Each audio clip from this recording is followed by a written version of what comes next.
हाँ तो देखो, एक चीज़ होती है एबनॉर्मल मॉलिक्यूलर मास, ठीक है। अब देखो एबनॉर्मल मॉलिक्यूलर मास एक चीज़ है, अगर आपका कोई भी रिएक्शन हो रहा है, ठीक है, कोई भी रिएक्शन हो रहा है तो उसमें दो चीज़ें हो सकती हैं, या तो चीज़ें मिलके आपस में जुड़ सकती हैं, उसे कहते हैं एसोसिएशन, या चीज़ें मिलके आपस में टूट सकती हैं, उसे कहते हैं डिसोसिएशन। अब देखो कितना एसोसिएशन हो रहा है, कितना डिसोसिएशन हो रहा है, इसके लिए इन्होंने फॉर्मूले बनाए कि मान लो 40% हो रहा है, 50% हो रहा है, या पूरा टूट गया, ठीक है, तो इसके लिए कुछ फॉर्मूले बनाया गया। तो ये फॉर्मूला देखो क्या क्या है। किसी क्वेश्चन में आपको नॉर्मल मॉलिक्यूलर मास दे रखा है, ठीक है, एबनॉर्मल भी दे रखा है, तो आप उसका आई निकाल सकते हो। आई होता है वेंट ऑफ फैक्टर कि कितने तक हो चुका है, कितना काम हो चुका है, कितना बाकी है। एक आई का फॉर्मूला जो ये वाला है, ये वाला बहुत काम का है, ठीक है।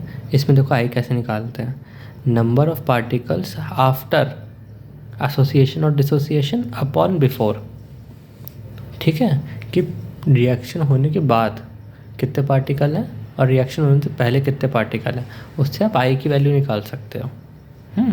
अब जैसे NaCl का केस लेते हैं, NaCl है, NaCl एक पार्टिकल है, एक सॉल्ट है, ये टूट के टूटता है Na पॉजिटिव और Cl नेगेटिव। कितने पार्टिकल हो गए, एक और एक, दो, तो नंबर ऑफ पार्टिकल आफ्टर कितने हैं, दो, और पहले कितना था, ये टोटल एक था, पहले आपस में जुड़ा हुआ था ना ये पूरा, तो एक था, तो इसका वेंट ऑफ फैक्टर कितना आएगा, 2। ऐसे ही Na2SO4 ये कैसे टूटता है, ये टूटता है 2Na positive plus SO4 2 negative में। अब देखो इसमें कितनी आएगी, Na कितने हैं, 2, और SO4 कितना है, 1, तो 2 + 1 3, ठीक है, आफ्टर 3 है और पहले कितना था, 1, तो वेंट ऑफ फैक्टर कितना हो गया इसका, 3। अब देखो क्या होता है, ये वाले ना टूटने में शायद बहुत लोगों को प्रॉब्लम आती है, लेकिन इसमें देखो क्या होता है, जैसे K4 है ना, तो आप लिख दो 4K, इधर जाके लिख दो 4K, K4 का लिख दो 4K, और बाकी जो ये स्क्वायर ब्रैकेट के अंदर है ना, इसे एज इट इज़ लिख दो, 4K लिख दो इसे ऐसे, और स्क्वायर ब्रैकेट को एज इट इज़ लिख दो, ठीक है। तो ये हो गया 4 + 1 5, 5/1 5। अब देखो ये सब था डिसोसिएशन, क्योंकि इसमें देखो आई की वैल्यू जो है वो ज़्यादा आ रही है, मतलब जो पार्टिकल है वो बाद में बढ़ गए हैं, ठीक है। किसी में भी ऐसा नहीं हो कि पार्टिकल अगर 2 थे तो बाद में वो 1 बन गया, नहीं, हमने 1 से ही 5 बनाए, 1 से 3 बनाए, 1 से 2 बनाए।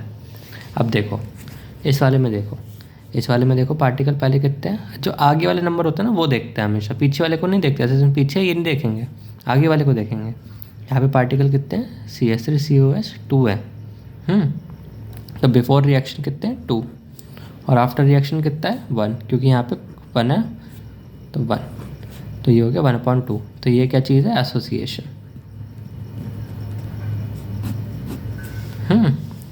तो अब देखो इनके लिए ना कुछ फॉर्मूले बनाए गए कि कितना डिग्री एसोसिएशन हो गया, 30% हो गया, 40% हो गया, 50, और ऐसी डिसोसिएशन के लिए।